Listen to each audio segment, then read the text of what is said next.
Hi guys, welcome to the first video of this YouTube channel, my YouTube channel. My name is Reece, and today we're going to be discussing this absolutely horrific England squad for the World Cup in Qatar. So, the goalkeepers, probably the least controversial selection of the whole entire team, and rightly so. The only player really missing Dean Henderson, but I just feel like as good as he's been making saves, his distribution when he goes long, and he does go long a lot, isn't up to the scratch of maybe Aaron Ramsdale. Sorry, I'm looking down here. I've got the list of players just down here. So yeah, Henderson's distribution isn't really up to the scratch of Ramsdale, and I feel like that's mainly where he's let himself down a bit this season. He has been making some good saves, a lot of saves, and saving penalties, but again, he has let in a lot of goals as well. It's not really his fault, he's playing for Nottingham Forest, but I feel like the keepers overall, Jordan Pickford, Nick Pope, and Aaron Ramsdale, are three solid goalkeepers, and quite easily, and I think quite unanimously, our best three keepers. On to the defenders now. So, first name on the list, Trent Alexander-Arnold. Always huge controversy around this player. For rightly or wrongly, leave it up to you, make your own decisions. For me, he's very, very lucky to be in the squad. I said it. He's lucky. He's lucky that Reece James picked up an injury, because I think for the right back position, Trent, Trippier, Walker also cover centre half. I think Trent's lucky. He's very, very lucky that Reece James picked up an injury when he did. So, but he's a class player. And against Iran, it wouldn't surprise me if Trent's starting, because we're going to have pretty much 100% possession, other than when we put 8 past them and they kick off. We should really have all the ball. So why not utilise Trent? Let him show that he deserves to be there. Because he does deserve to be there. Going forward, he's unreal. He's probably our best fullback overall going forward. But into the latter stages of the competition, even against Wales and maybe USA, he probably isn't going to play at all unless we're really, really chasing a game. So Trent is lucky, but he's a good player, so it's hard to say he shouldn't be there. Next name, Connor Cody. Now, it's an interesting one, because he's obviously there for his leadership. So if we take it as a 23-man squad with 3 bonus players, would he be in the 23? Possibly. Because our other centre-back options aren't amazing. Although there is an omission that I am fuming about, so we'll get to that at the end when we've covered everyone who is going. So Connor Cody, I'm not mad about that. You know, he can play in a back 3. He's very good in the middle of a 3. But also this season for Everton, he's played a lot in a back 4, and he's kept up the levels. He is very, very good, and he's good on the ball. So I'm not surprised he's got. Next we've got Eric Dyer.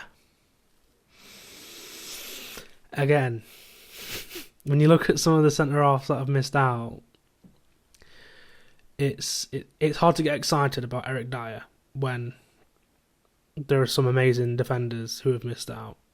But do I think he will start? I hope not, because for me we should be playing a back 4, but he's got options for 3 centre-backs. Harry Maguire is going to the World Cup. He's not even first choice backup at Man United anymore. Erik ten Hag's come in and prefers Lindelof. Varane gets injured and he chooses Lindelof instead. And some people will say it's because Maguire plays on the left hand side of a 2 and a 3, but not under Ten Hag. If Maguire's been played with Martinez, he's been on the right-hand side. And he's still preferring Victor Lindelof, who, as a Man United fan, I think a lot of us lost faith in Victor Lindelof. So I don't know how Maguire's going. He's barely played, and when he has played, he's been horrific. He hasn't been good at all. It's surprising, but again, would he be in the 23 of your squad? Probably not, but the 3 bonus, you would take him because he's quite clearly got a good personality. You know, he does just get on with it. He does seem like a good pro, and for a tournament, you do need some of them. He's obviously a good leader as well. He's just in a very, very, very bad spell of form right now. So, form-wise, he shouldn't be there. Next, we've got Luke Shaw. Was always going to go. We're not blessed with not even just good left-backs, just left-backs in general. You know, we've got Luke Shaw, Ben Chilwell, who's injured, unfortunately, because I think for most people he would have been the starting left-back, as good as Shaw's been over recent weeks. But Ryan Sessegnon has only just picked up his form a little bit for Tottenham. Tyreek Mitchell probably would have been good for the extra 3, as we're going to call them. But Luke Shaw's always going to go, and he's probably going to be starting because we are left footer at left back. It's as simple as that. Left back, left wing back, whichever way Southgate plays, 4 or 5. Yeah, Luke Shaw. And he has been good for Man United recently, so it's not a shock that he's going. I don't think anyone can really have any complaints that he's going, unless you're a Palace fan. Or a Tottenham fan, maybe. Next we've got John Stones. Yeah, he's just going to play every game, isn't he? Unless we blow Iran away. And I don't even know who our second game is. Probably America, isn't it? I don't know. So if we win our first 2 games, Stones probably get rested for the third and then play every game throughout the rest of the tournament. But I think he's a number 1 defender, isn't he? He did just come back from injury. And he has played a lot at right back. Which brings me on to the next player. I'm going to skip a few names. I'm going to go to Ben White. Ben White and John Stones, for me, should, from the players that have gone, should be our starting 2 centre-halves. But they can both play on that right-hand side of a 3, which is quite interesting, because they both played right back in a 4 for Man City for Stones and at Arsenal for Ben White. And if you've watched Arsenal this season, both fullbacks don't just go flying. It is sort of an asymmetric elbow, if you will, where if Tierney goes, or Zinchenko, then it is a back 3 of White, Saliba and Gabriel. So that could be interesting. We could sneak that in. He could play on the right of a back 5 as a right centre back with Stones in the middle and then whoever. But that whoever is probably going to be Maguire. I think we all know that. But it'd be interesting to see Ben White on the left because he is a good ball playing player and he's quite quick. He's obviously quicker than Maguire. I'm quicker than Maguire. So yeah, it'd be interesting to see the back 3 if we do play a back 5. The 3 defenders being Stones, Dyer in the middle, and Ben White as the left-hand side option. That could be interesting. Obviously, he's taking Kyle Walker, which I think was never in question because, you know, it's still a touch and go on his injury. So I think he was always going to go. He would have taken a risk. I would have taken the risk because, again, you think 23, his injury probably keeps him out of the 23. Because of your bonus players, so you may as well take a risk on an amazing player who may get fit and may be able to play some minutes. And an unfit Kyle Walker is still probably one of our best right backs that we've got.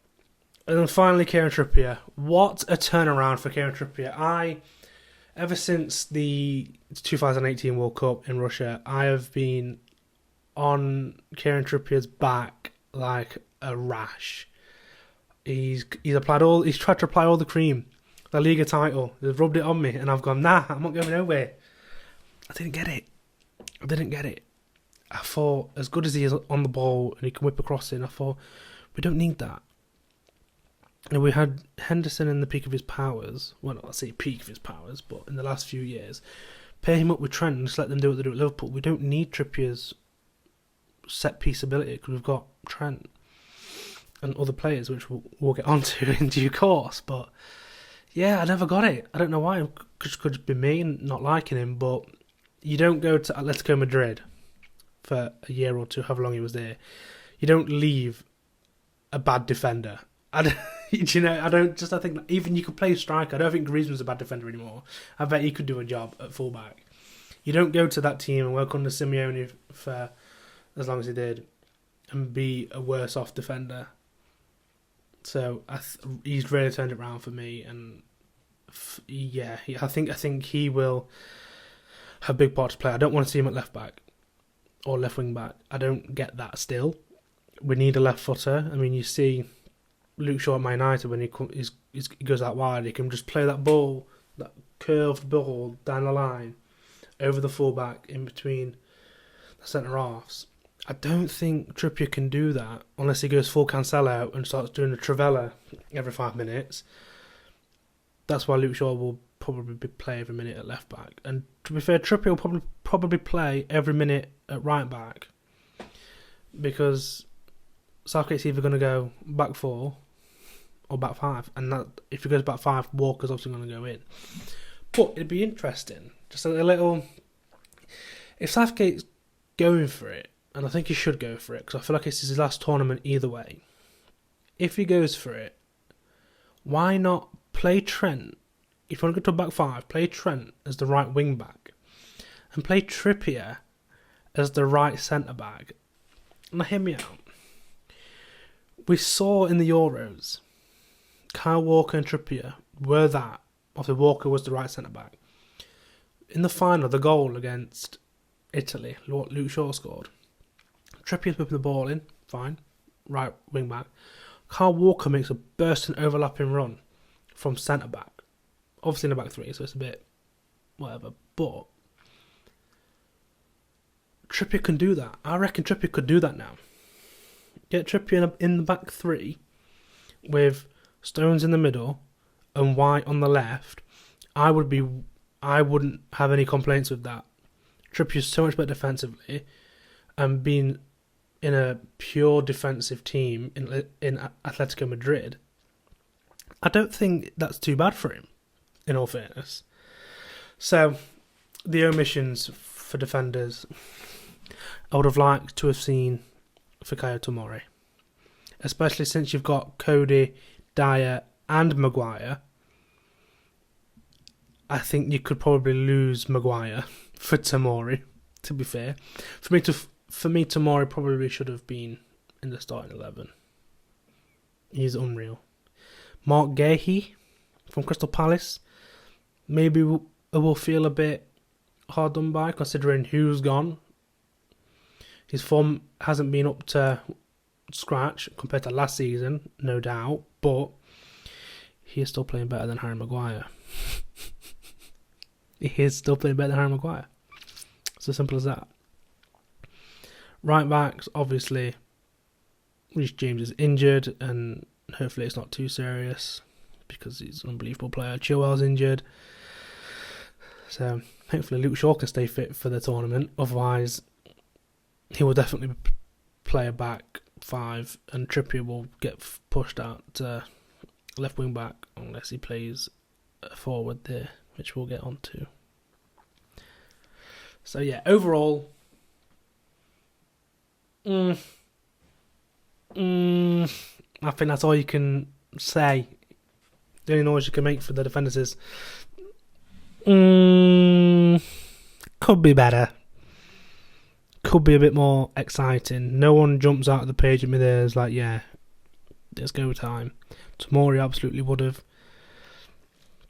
Mark Gahey is an option for a back 3. He can play on the left-hand side instead of Maguire. I think what he's done is he's looked at people's aerial duels. Because Southgate knows a lot of goals are scored in tournament football from set pieces. So maybe he's looked at Tomori and Gahey and gone, I'd rather have a fridge there who probably should be winning every header that comes his way.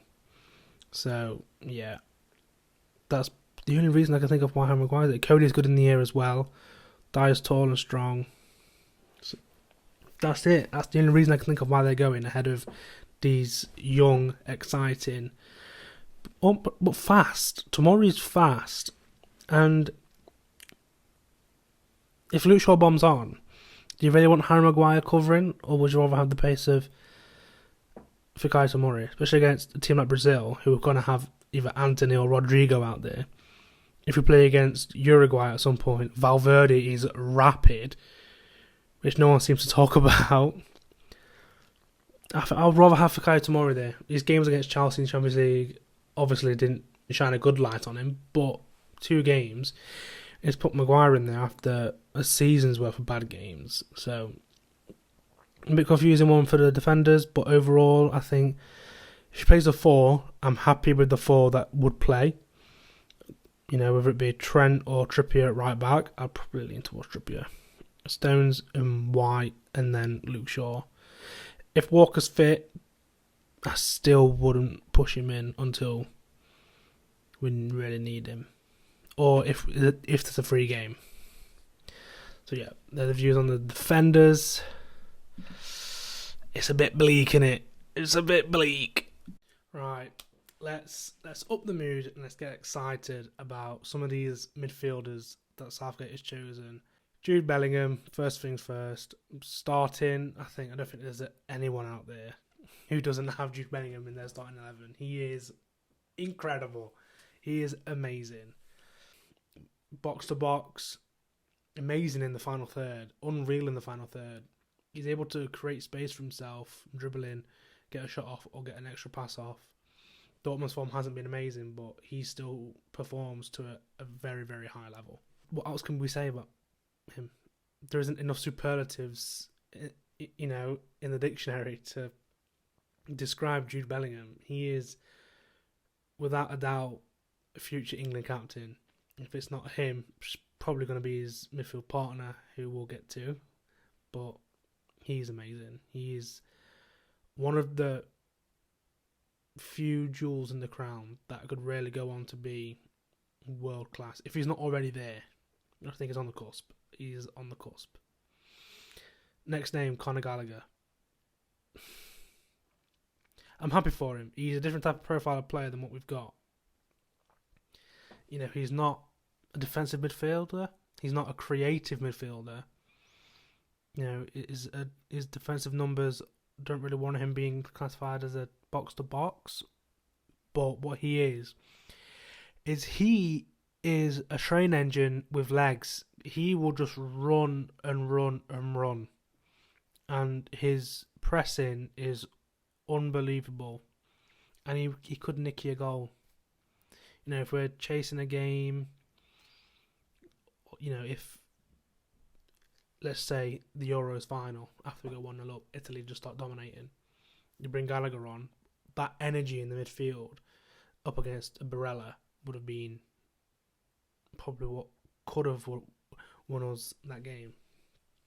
He's probably not the 23, but as a bonus player, he's a pretty good bonus player. And I'm well happy for him. His from Palace probably would have warranted him a call up for the World Cup, but he's not played a lot for Chelsea this season. I think overall he's just under 7 full games of football for Chelsea so far. But that just means he's going to be fit for us. And I think it's a good selection. It's a smart selection. Nonetheless, it's a different type of player. Jordan Henderson, again, probably in the bonus 3. Because he's probably not going to play. But if we need a sure head in there, an experienced head in there, hopefully it doesn't go to pens, because he's not great from pens. But again, he's going to be there for the leadership. He's going to be able to keep players calm, and yeah, he's just a good bonus player to have in there for his leadership and his experience. You know, it doesn't seem like any sort of level. Same with Jude, actually. It doesn't seem like any atmosphere or any sort of occasion is too big for him. They just get on with it. Mason Mount. Mason Mount. Money Mace. Will he start? I think is the only question we've got to ask. His form's picked up at just the right time. But will he start? And it's an interesting one when you think about it, because his form has just started picking up, as we say. But he's not a pure creation. Do you know what I mean? He's not a chance creating cam midfielder, or you want to push him out left. But he's so smart in how he presses, his defending from the front, and the way he chooses how to press and when to press. It's amazing to watch more than anything else. So again, imagine we're chasing a game, maybe 1-0 down, Mason Mount and Conor Gallagher, with Jude Bellingham, Declan Rice, Harry Kane up top, because obviously, spoiler, Harry Kane's going to the World Cup.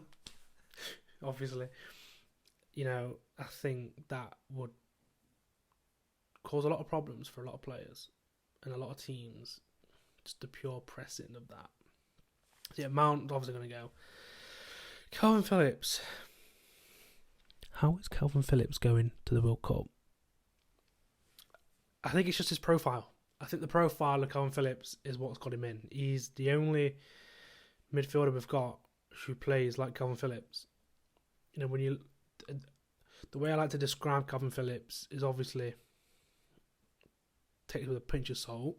I'm not saying he's as good as this player, but he's more like the Busquets type of player. He just receives the ball from the back line and he plays a pass through. Do you know what I mean? Obviously, he can get on. He's a strong lad. We saw that in the Euros because he was the one that went forward out of him and Rice. But with Rice, he's more of a progressive dribbler. But Phillips, for me, can be that progressive passer. So I think if we're trying to move the ball quickly through, just bosh up to our forwards and our attackers, Phillips is probably one of the only ones who can do that. Because all the others are dribblers. Jude Bellingham, while he can play a good pass, he's mainly a progressive dribbler. Same with Rice, same with Gallagher. I think that's the only reason Phillips is in. It's a different type of midfielder. And of course, Declan Rice, who will be partnering Jude Bellingham in the midfield. Declan Rice he can do everything in that midfield. He can get on and be a late runner. He can play 8, he can play as a 6. I like him as a 6. Big, strong, mobile. But if he needs to, he can take the ball himself. Like we say, he's a very, very good progressive dribbler. We see it a lot for West Ham. Him and Souček would almost take it in turns. He would go forward with the ball or make a run off the ball. And when Declan Rice gets going, he's so powerful with the ball at his feet. You have to kill him to take him down. You have to get booked. That's the only way. He's unbelievable. So, yeah, he was always going to go unless he was injured. I think he would have taken a risk on him like he has with Walker if it was only a touch and go injury. Obviously, the Reece James and Chilwell ones aren't, but Declan Rice is so good. Any omissions? James Ward-Prowse. What on earth does he have to do? I would have taken Ward-Prowse instead of Phillips, personally. He's played. He's a leader, Or even don't take Henderson, and take Ward-Prowse. Nothing against Henderson, but if the only reason Henderson's going is for his leadership, James Ward-Prowse is also the captain of his team. Do you know what I mean? It's not like Ward-Prowse is this baby. So, I think Ward-Prowse is the only one in midfield that I'm really sort of thinking that's a bit harsh.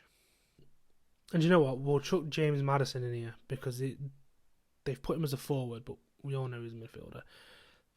Finally, thank God, finally, James Maddison has been called up. And do you know what's going to be annoying? Is he probably won't play. We don't play with the 10 in the back 5. And we probably should. As much as the legs of Bellingham and Rice, we could do with that pure chance creation cam in James Maddison. He's the only one of his type. And in recent weeks, again this season, he's shown he's got the other side to his game now. He is pressing. He is more nuanced defensively. He does do the dirty work a bit. He goes, and if he's given that free roll, sort of like a Bruno Fernandes at Man United, he can come out to the right, whip a ball in. You can come out to the left.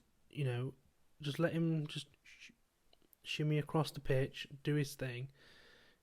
Then Kane doesn't have to drop. We can keep one of the best goal scorers on the planet in the box where he's going to score goals, and let James Maddison find him, because he will find him. He's been just a chance creation monster for a long time now, and it's about time he got his call up. Not just for the tournament, but for the squad. He's the only one of his type, and he could be the key. It's going to be another Grealish situation like at the Euros. Everyone called for him to go. He went, didn't get played. Everyone calls for him to play, and he changes the games for us. Let's just hope Maddison can do that, because if he can come on and hit strides, it's going to be an unbelievable watch, and teams are going to really have to change how they're playing against us if Maddison is coming off the bench, which I don't think is a bad thing for him, off the bench. And finally, the forwards. No, this is going to be a very long video, so I'm trying to keep this as short as possible, because I've still got to give my starting 11. I should make another video. I think we'll split that to a different video. So finally, the forwards. You'll get my lineup and my predicted lineup in another video. That's what we call retention. Right, the forwards. Phil Foden. Yes. I feel like in the last tournament, the Euros, he did just start to believe in his own hype a little bit, but that doesn't seem to be there now, and he's playing phenomenal. And I was never a fan of him off the left-hand side. I don't know why, but he's played there a lot more this season, and he's looked incredible. So for me, he should be starting. He's amazing. Jack Grealish, form dipped a lot, but we was all expecting it when he joined City. I don't think anybody thought City was the right move for Jack Grealish, purely because of how, I don't want to say robotic sounds negative for Pep Ball, but there isn't many players in that team who are able to just do what they want, and it certainly wasn't going to be Grealish coming in. If it was going to be anyone, it'd be De Bruyne or Mahrez or Sterling, but you have to follow what Pep wants, and Grealish, while his ability you'd think would be able to transfer over to a more disciplined system, but he needs to be allowed to free roam and get the ball wherever he wants and go forward and just decimate. But for England at the Euros, he was a game changer. So him and Maddison coming on late in the game, I don't think I'd be mad about that. Harry Kane, yeah, obviously it's probably going to be challenging for the Golden Boot again if we can get the right system around him. So yeah, we've already covered James Maddison. Next is Marcus Rashford. This is an interesting one, Marcus Rashford, because I don't particularly think before the start of the season, I don't think anybody would have had Marcus Rashford in their squad. And that just goes to show that Erik ten Hag has managed to get Rashford back to being Rashford. And we saw last night against Villa. Was it last night? It was last night, I think so. Anyway, against Villa in the League Cup, Man up 4-2, and Rashford was phenomenal. He could have gone down several times, but he fights to stay up on his feet, which I really, really like. And he got his goal from that. Mings came through. He could have gone down, and I think it was Augustinson or maybe Chambers in the back of him could have gone down, but kept fighting and got a goal. That's the Rashford we need in the World Cup again. Probably not going to start, but off the bench, if we can bring Rashford, Grealish and Maddison off the bench and still have two more subs, I think we're in a good spot. Bukayo Saka, again, unbelievable player. Just direct as you like. Is Sterling regen really, isn't he? But on the opposite foot. Beautiful player. So direct, no matter what. No matter who he's playing against, no matter who he's playing for, he gets the ball, he looks at you and goes, I'm going to eat you for breakfast. And he does. Beautiful. Raheem Sterling. Now, this is where it gets difficult because he probably shouldn't be starting.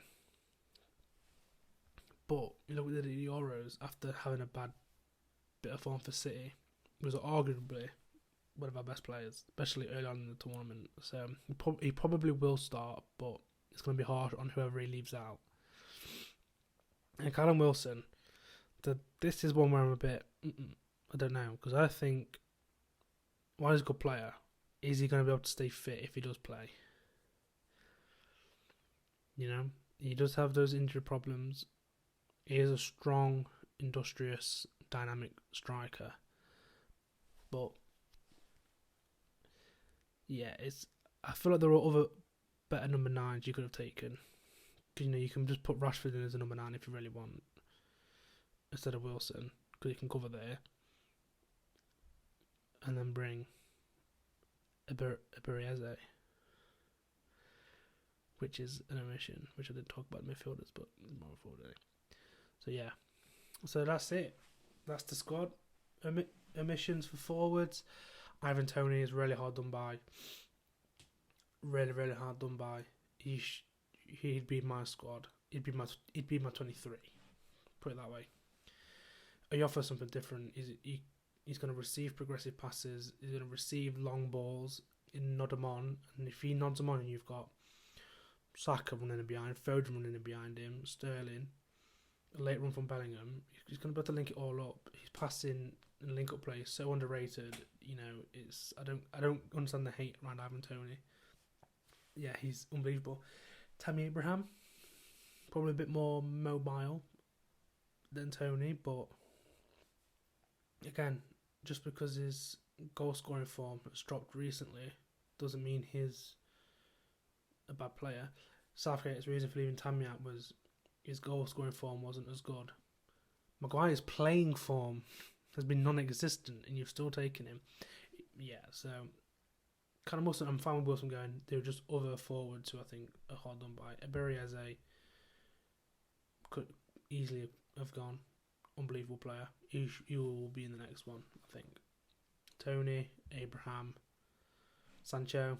I think he knows himself he's not been good enough. So there we are.